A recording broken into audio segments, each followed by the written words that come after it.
如果平時有儲開 Asian Mile 里數，或者一年有去幾次旅行，應該都有聽過呢張信用卡渣打國泰 Mastercard。佢係國泰喺香港唯一張聯營嘅信用卡，被譽為入門儲 Asian Mile 里數必備嘅信用卡之一。而且佢個迎新優惠都幾吸引，高達13萬嘅 Asian Mile 里數，夠你換長途來回嘅機票，再加上用佢日常消費都可以儲里數。而且係自動入翻你國泰嘅戶口，唔使轉換積分，聽落都好似幾吸引喎。但係問題就係呢張卡有冇復位呢？係咪真係適合你？今日呢段片就會一次過同大家去講清楚。咁首先我哋要搞清楚，渣打國泰 Mastercard 咧就唔係得一張卡嘅，係有3張卡。最入門嗰張咧就係綠色個版本啦。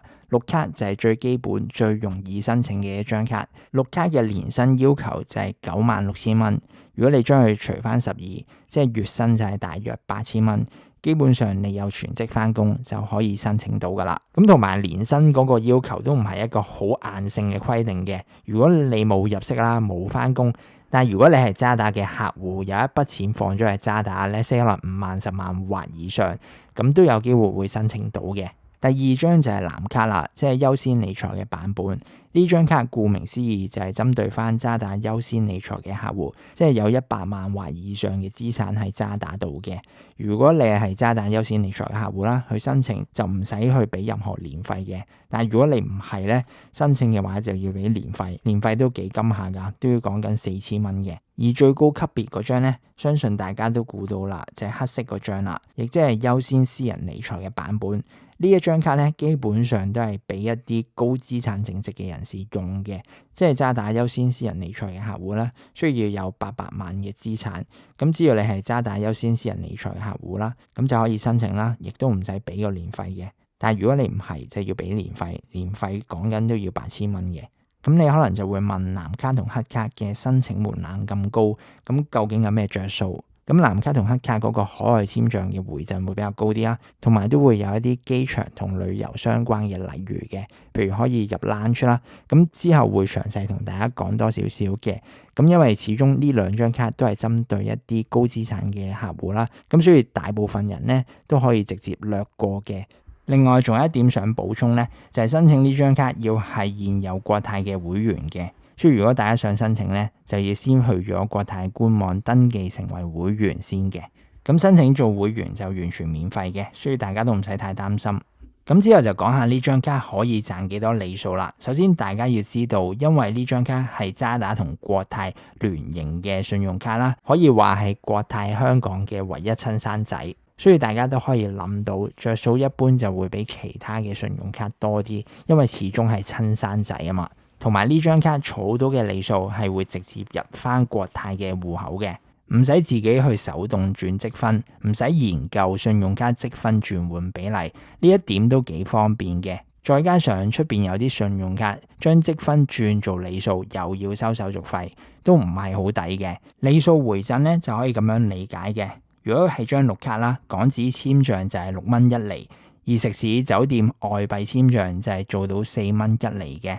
咁藍卡同黑卡喺海外簽賬會高啲嘅，優先理財藍色嗰張咧，海外簽賬就會有3蚊1厘，而黑色嗰張優先私人理財咧就會有2蚊1厘，而其他簽賬類別同綠卡係一模一樣嘅。而呢3張卡咧喺國泰或者香港快運嘅簽賬都係低至2蚊1厘嘅。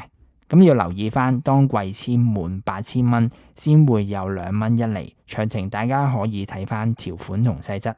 另外用呢張卡做八達通自動增值都會有6蚊1厘嘅。如果綁喺 Alipay 或者 WeChat Pay 去簽賬，亦都有4蚊或者6蚊1厘嘅，視乎你嘅簽賬類別。譬如本地簽賬就6蚊1厘，海外簽賬就4蚊1厘。另外除咗可以賺 Asian Mile 里數咧，呢張卡仲有另外一個功能嘅，就係可以賺會籍嘅積分。簡單去講咧，會籍嘅積分就可以幫你升級國泰嘅會員級別啦。呢張卡嘅玩法就係每簽10萬蚊合資格嘅簽賬就可以有20嘅會籍積分，每年最多就可以攞到100分。如果你係成日飛啊，或者爭少少就可以升級到個會籍咧，呢個功能都可以幫你補少少分嘅。咁簡單介紹完個里數咧，之後就講下個迎新優惠啦。只要你係渣打全新嘅客戶，即係過去6個月都冇渣打嘅信用卡啦，咁成功申請渣打國泰 Mastercard，喺批卡之後2個月累積合資格嘅簽賬就有相應嘅里數啦。簡單去講，銀行就會跟你簽幾多，俾翻相應嘅里數你。譬如以綠卡為例子啦，如果你簽5000蚊就有1萬里數，簽4萬蚊就有2萬里數，簽11萬就有4萬嘅里數。而藍卡同黑卡個迎新就會再高啲嘅，最高可以去到12萬里數。咁呢度仲有額外嘅優惠俾到大家嘅，只要你係全新嘅渣打信用卡客戶啦，輸入渣打國泰 Mastercard 嘅推廣碼 A4930436，或者直接經我哋網站嘅連結去申請，唔使簽賬就可以拎到額外1萬蚊嘅里數。現有渣打信用卡嘅客戶，即係你依家已經持有其他渣打嘅信用卡咧，亦都可以攞到5000蚊嘅里數回贈。加埋銀行官網嘅迎新咧，最高就可以攞到13萬嘅里數嘅。咁呢個額外優惠嘅推廣期就去到2026年7月1號，咁之後就唔知仲有冇嘅，所以如果想申請就要快手啦。咁之後如果有續到啊或者冇續到咧，我都會喺網站入邊去更新嘅，咁大家就可以睇翻我嘅網站啦。咁我都會將網站嘅連結放喺 YouTube 描述欄下邊，有興趣就可以去睇一睇啦。不過講到迎新，有一樣嘢就要小心啦，因為唔係所有簽賬都計數嘅。銀行就有講到有咩簽賬係計數啦，有咩係唔計數嘅。咁根據銀行嘅官網條款啦，計迎新嘅簽賬就包括咗日常零售嘅消費，譬如買嘢食嘢、網購已經入賬嘅分期付款，其實都係計入迎新簽賬方面嘅。但係問題咧，有幾樣嘢係唔計嘅，譬如係八達通嘅自動增值啦、交保費、交水電煤呢啲繳費啦、現金透支、轉數快啊、P2P 嘅轉賬。簡單你可以理解咧，你真消費就係計嘅。如果你係轉錢啊或者繳費呢啲，其實都唔計迎新嘅。另外，可能有啲人都會問呢張卡入唔入到 Lounge？ 普通嗰張綠色嗰張卡就入唔到嘅，但係如果係藍卡或者黑卡就可以入到 Lounge 嘅。而且佢入到嘅唔係好多信用卡都會送嘅環亞 Lounge 啦，而係國泰自家嘅國泰貴賓室。咁喺香港機場都有唔同嘅選擇嘅，譬如玲瓏堂啊、玉衡堂啊、日蓮堂等等。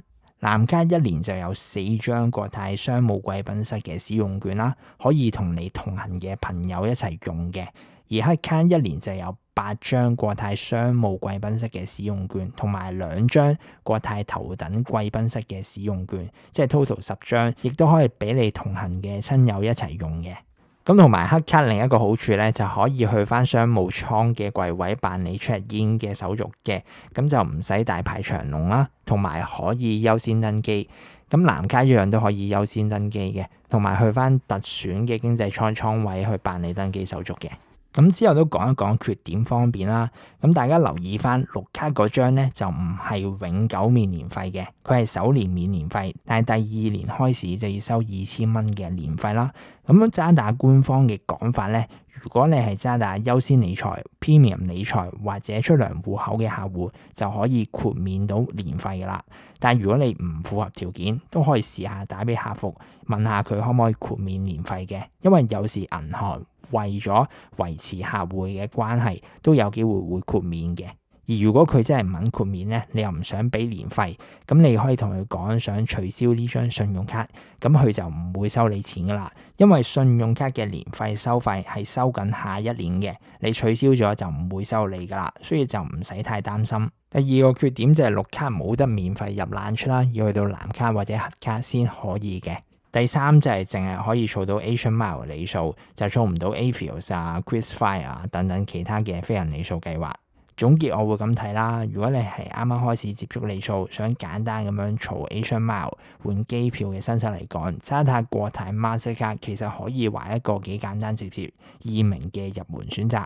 迎新優惠吸引，日常可以慢慢咁樣儲 Asian Mile 里數，而且里數會直接入翻你國泰嘅戶口，唔使自己手動換積分，非常之方便嘅。最後，如果大家覺得呢段片有用，記得俾個留言、俾個讚同埋分享出去，同埋記得 follow 埋我哋嘅 Facebook 同埋 Threads，我會喺嗰度定期更新最新嘅理財資訊同埋優惠情報。如果唔想錯過，就記得 follow 我哋啦。我哋下條片再見，拜拜。